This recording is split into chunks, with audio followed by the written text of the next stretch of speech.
What's up, guys? George T from the wagon here.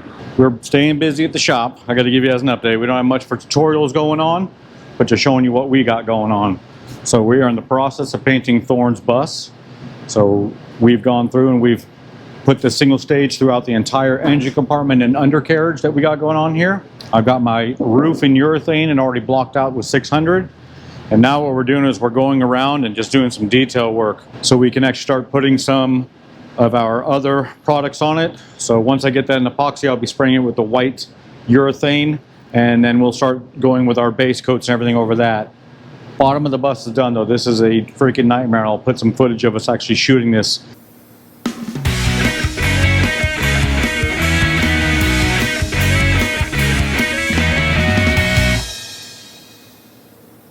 Was not a fun task. If anybody's ever done this, it really sucks. A gun is giant, like the size of it is huge, and you're trying to get in these spaces. Without this rotisserie, that would be an impossibility for me. I'm really happy. I'll give you guys a look at it. I'm very happy with the way everything turned out. I know people are going to be like, oh, the stock, it should be gray. Well, the problem is, like, so I got a couple of buses that are stock. I got that 61 camper right there that's stock. Mine is stock underneath. When you look at the quality of the chute, it's trash. There's runs all over it, and it just looks like, and it's exactly what it is, like some sort of sealer that was never finished. We have so much work at the bottom of this thing. Me, myself, personally, I think it looks better to be in this single stage. So we were willing to put a little bit of extra work into it. We put it in a coat of red sealer and then put it into the single stage. So it was actually 2 sessions done in 1 day on it, because you're allowed to do a wet-on-wet application when you're doing that. We did not block it, so I wasn't looking for like perfection. We blocked what was on here first, but we didn't block the urethane once it went on. We just went directly with the single stage right after it. It's a little orange peely. I'm okay with that. It's the underside of a car. Now this right here, what you're looking at, you can see that shine on that roof already. So this has been sprayed in urethane and blocked out with 600. There's a difference in what I want on my exterior finish here than what I'm going for in my undercarriage there. I'll talk you through some of the stuff that we're doing here. So, you know, I paid somebody to do all my metal work and body work and all that stuff, and now I'm just playing cleanup crew. So when we went and sized the doors on, so we put the doors onto the bus, we had the windows and everything in them, and they were just dropping tremendously. So I had to go into here, if you look in there, I had to weld up the rivets in the back. We had to repin the hinges on them. I just took that reamer to that hinge and replaced that pin with one of these oversized pins to eliminate the up and down play on it. This is what it looked like before.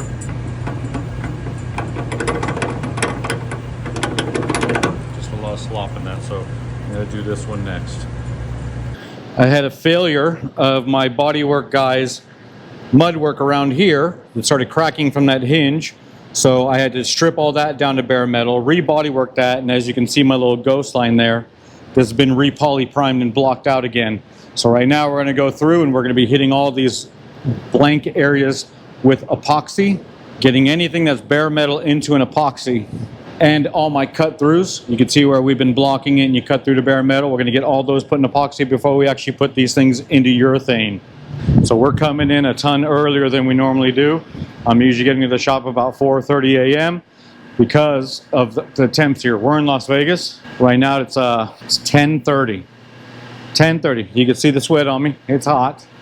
We got 4 giant swamp coolers going in the shop, and these are the temperatures I'm looking at right now. That's inside the shop, so it's horrible. So right now all we're doing is basically going through, we're doing as much prep work as possible and getting things absolutely ready to shoot in the morning, besides giving a quick wipe down and whatnot. And then we're doing our spraying in the early mornings. I actually got 2 days this week that are going to be some really nice temperatures. We're going to be in the mid 70s, which is unheard of usually this time of year at night, but we got, unfortunately, a little bit of extra humidity on those days as well. Just want to give you guys an update. I know I haven't put a video out in 2 weeks. I got 2 freaking videos edited that don't have endings to them. We got Dunkel's motor. Yep, he's been MIA, so whenever he decides to come back, we'll get that thing finished. We got our spray booth out. We've inflated it 1 time since I've had it out. We need to do some cleaning on it, but unfortunately I got a full house right now. It's my buddy James Brewer's. I think maybe has 500 miles on it. We had an issue with the gearbox in it. We'll get an update on that one. We're gonna have a discussion about transmissions, period. It is a It's an issue in our industry that even when I'm talking to the transmission builder here, he has the same problems that we have in all the other aspects of the building of these cars, in transmissions as well. So it's, you know, you get an aftermarket stuff, and what's the quality level on aftermarket stuff? Is it really that high? We truly don't know until we actually see it. I'm going to cut it there. I'm going to go do some walk around shots of everything we've got going on here so you can see what we're dealing with on this paint job right now.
So you may be asking yourself, well, George, you normally do tutorial videos. Why aren't we getting a tutorial on paint and body? Unfortunately, I'm a serious novice at that. I can get it done, and I think I do pretty clean work for my experience level, because I have that oh so important ingredient of give a crap about what you're doing, and that makes a world of difference. As far as I'm concerned in my mechanical aspect of it, I'm much more confident in that. I have much more experience. I've been doing that a lot longer. Yeah, so that's why we're not doing tutorials on this stuff here. I can tell you, just like anything else though, like with painting, with my mechanical work, with welding, with everything, it's all about preparation, you know? Prep is everything in this. And what it takes to do this kind of work is ridiculous. You know, you have to sit here and sand these nooks and crannies, these little tiny areas, and it's all done by hand. You can't get too many machines in these areas. You know, this was an absolute nightmare for Ocean and I to get this thing prepped out and ready to spray. Because it's not just this, it's also seam sealing and, I mean, everything that went into it, you know. So much stinking work to get these things going. There are plenty of paint and body channels out there that can show you the rights and wrongs of this kind of stuff. You know, this will be probably up to the 5th paint job I've ever done. You know, I have a pin scour under my belt.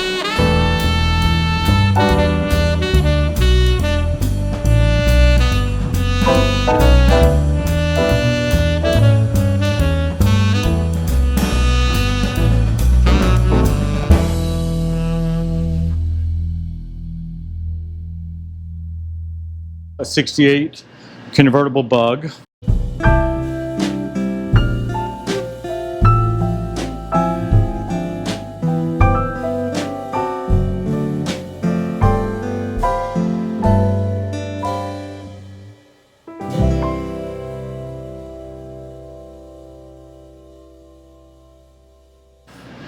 The 66 quicksand bust you guys saw.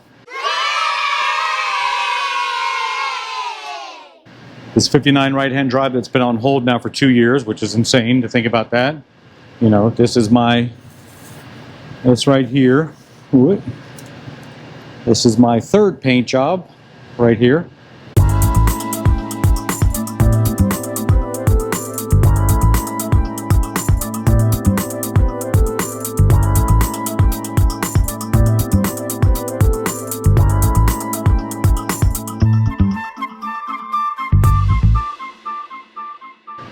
I call it the 4th actually, and then that would be my 5th on the Thorns. And the one next to it, that gentleman wants me to paint that one as well. His name is James Pulley. He's a good dude. The more work I do on the Thorns bust, the less I want to paint, because if you've ever painted a bust, it is quite the undertaking. It is a daunting task, to say the least. But that's why I'm not doing like tutorials on this stuff. There's way better channels to follow. There's guys out there who have 20, 30 years of experience that'll tell you the right way to do everything, not the way that I wing it and get through it.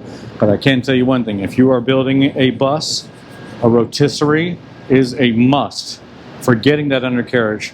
You know, Ocean was sanding that thing while it was in the standard upright position before, and you put it sideways. Now it's comfortable to stand there as opposed to doing this business up above you. If anybody out there is looking for a rotisserie, I don't guarantee this one. This was given to me by a gentleman named Daniel Huerta, the guy who did the headliner in the quicksand bus. So he's doing Mustangs now, not VWs. So I have an extra rotisserie. If someone is interested in it, hit me up in a direct message off of Instagram and let me know. It would obviously be for pickup. I'm definitely not shipping something that big out. Hopefully somebody local or someone close by in California, and we'll see what we can do on that. We got this 55 3-fold oval, and I finally got the call from Washburn Metals. So stoked on that. So hopefully within 2 weeks, I'm taking that dude over to Brian and his boys over there. We got a bunch of Wolf metal for this thing. We got both front corners with crotch coolers. We got BBT front fenders. We got all the Wolf product for inside here. I forget the dude's name, but we just bought the tank supports in there. Brian Washburn turned me on to where we can source out there these rear fenders. They're going to be doing all my metal work for me on this, which I'm so stoked. And then hopefully I'm going to find someone else to paint this. This is not my field of choice. I'm more of a mechanic. That's another one we got in the works that I'm super stoked on. So you see I got my hinges down to bare metal. I only like to put epoxy on these, and then I start putting color on them. I don't like a lot of mill buildup because you got so many moving parts around these things. So we want to make sure that this is just epoxy, color, clear on those. But I've assembled enough cars to know when I have problems. If you put too much mill on items, what it does. And if you overload your hinges during assembly, not only do they usually crack out once you put the hardware in them, but you also get failures where it moves, where the hinge part takes place, because they got so many layers of paint built up. You're just bound to have failures. You know, the same thing applies for underneath here. We got 2 coats of sealer and then 1 wet coat of a single stage on it, which is more than you got from factory. But once again, I don't want to sit there and build up our mills way too thick, you know. This is still going to be a driver when it's all said and done. Not only do I think this looks a world better to do this to it, but I think it'll last longer than if I just put a sealer there. So it was epoxy primed at one point, and then for some reason my body guy decided that it would be a good idea to put it in polyprime, which gave us a little bit of a nightmare there. So once he put this thing into polyprime, it required us to freaking block it, which just blew my mind because it was a poly high build. So we had that horrible adventure to deal with. We're going through and hand sanding the entire undercarriage of a bus. So I'm going to give him a special thank you. Yeah, that sucked. But we got through it. We got past it. We got color on this thing happening. We're making it happen. We've gone through, and the entire interior of this is all in white epoxy. We've gone through and scuffed every bit of it. So this is actually all ready to shoot. We're just trying to get all the last minute preparations done to the exterior on this thing. All right, that's going to do it for this one right here, guys. I appreciate you watching the video. I know it's a little quick one, but yeah, we are busier than we can handle right now. And I'm just trying to get stuff done. I got people waiting on these cars and I need to make things happen for them. Plus I still have mechanical work lined up that's going to be coming in the future. So we got a rewire of a 68 Beetle coming in. We got that transmission hopefully coming back within a week or two to get installed back into that guy. And just a bunch of people trying to get in here to get work done, of course, because we got a show coming up. Speaking of shows, October 3rd through the 5th in 2024 at the Orleans Hotel and Casino. It was one crazy weekend, brought to you by Let's Talk Dubs and The Wagon and Las Vegas Volkswagen Club. We got a Friday night strip cruise meet and greet. We got Saturday morning car show with a top 20. We got the Buddy Hale debut pick happening on that one. And we got Spike, Andy Finch, the gentleman owns that gear right there. We got Spike's pick, which is going to be like basically his favorite. We got a best show, best club participation, and a top 20 for that. If you're a trophy chaser, this ain't the show for you. But if you got a badass car you're trying to debut and you want that Buddy Hale trophy or that Spikes, bring your car out, see if you got what it takes. Saturday evening, we got the world famous Let's Talk Dubs poker run with $3,000 in cash and prizes. We're trying to figure out ways right now to where we can make it to where everybody wins, not just the people with the best hands on the poker run. We're making a random thing to where everybody's got a chance. Even once the poker run's done, the last 2 drawings we're gonna do are for $250 each, and they're gonna be random wins. Basically, when you get into the poker run, you're gonna be given a participation number, and then we're gonna do random number draws for 2 $250 cash prizes. Freaking awesome. Just trying to make sure that everybody gets a piece of this, dude. So you'll be seeing my rifle rolling on 55. You'll see me rolling on my 62 bus. We got a little project coming on this one that you guys are gonna enjoy. This is Russell Ritchie from Scotland. We're gonna be taking this dude and dumping it, getting her lowered. She's a rough one, but it's still a 65 convertible Gia. We got the UK and Scotland representing. Unbelievable. So Russell Ritchie is entrusting me. He's got a gentleman named Steve. His buddy Steve is building a transmission and motor for this. We got a 2-inch narrow beam coming for it. Bill T got him some polished 5 spokes. If you guys know that picture, and I'll put an insert of it here, the picture of the Gia with the dude jumping on a BMX bike, we're basically making a little reproduction of that one there. This is going to get a quickie paint job on it. If all works out well, it's going to be me, Buddy Hale, Spike, Andy Finch, and Laney Hussey painting in my inflatable booth, getting this thing knocked out into just like resale red, which should be pretty cool. And yeah, should be pretty awesome. But that's going to be part of one crazy weekend too, because all those guys are coming in for it. And I believe Laney Hussey's coming in town for that as well. He was on that Cowlook cruise. If you listen to Let's Talk Dubs podcast, or if you're on Instagram, you saw that Cowlook cruise happening over in Europe that was put on by Russell Ritchie and George Otto, I believe it is, from DFL. Russell Ritchie and him put that on. Laney Hussey was part of it. Bill T got to roll onto it. There was a lot of people were involved in it. It sounded like a really freaking good time, and I'm jealous as hell I didn't go. My brother even offered me to go. He said, if you just get your passport, I got you covered. Didn't make it happen. It happens, whatever. We're going to move past that. But yeah, we got a lot of stuff happening here. And yeah, I'll catch you guys next time.